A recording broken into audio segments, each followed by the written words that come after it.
Ce n'est encore qu'une expérience, mais elle apporte déjà un vrai plus aux personnes concernées. On l'appelle la pension sociale hospitalière. Il s'agit en fait d'un lieu de vie dédié à des patients qui vivent dans des logements précaires ou sans hébergement du tout. Une sorte de sas avant de retrouver un chez-soi. Les hospices civils de Lyon et Alinéa SAMU Social sont à l'origine de ce dispositif très novateur.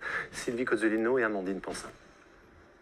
Du pain, des biscottes, vous avez du beurre et de la confiture. Voilà. Fabienne est aide-soignante. Aujourd'hui, c'est elle qui s'occupe du petit déjeuner des résidents. Comment allez-vous? Tous sortent de l'hôpital, mais ils ne peuvent pas rentrer chez eux tout de suite. Cela viendra. En tant qu'aide-soignante dans un EHPAD, il a fallu quand même que je me souvienne que les gens ils vont retourner chez eux. On les chouchoute, sans trop exagérer quand même. Denis a encore besoin de temps pour récupérer. Eugène marche mal, habiter au 5e étage sans ascenseur est impossible. Certains vivent dans la rue, d'autres ont un habitat inadapté à la convalescence et très souvent personne pour s'occuper d'eux à domicile et dispenser des soins. J'avais une infection au pied. J'ai cru qu'on allait me couper ma jambe. Et c'est grâce, quand je suis venu là, que j'ai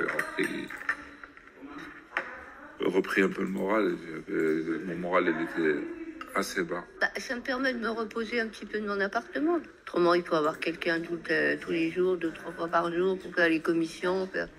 C'est un petit peu embêtant, tandis que là, quand je vais rentrer, je peux reprendre ma vie normale. C'est Hélène qui dirige la pension sociale hospitalière.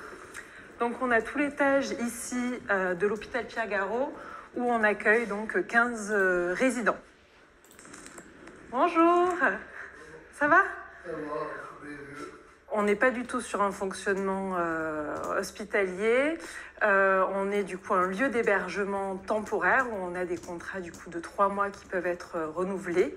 Et ici, on fonctionne comme un domicile. Donc, on fait intervenir des infirmiers de l'extérieur, des cabinets infirmiers en libéral. Vous avez rajeuni depuis que vous êtes ici. Hein. Ouais. Ça vous va bien ici. Ce dispositif novateur permet aussi de ne pas saturer les hôpitaux. On libère des lits, mais on sécurise la sortie de ces patients dans un contexte qui leur est adapté à la poursuite de leur parcours de soins. À la fin de l'année, les hospices civils de Lyon et le SAMU Social feront le point sur cette expérimentation. Denis sera rentré chez lui depuis Belle-Lurette.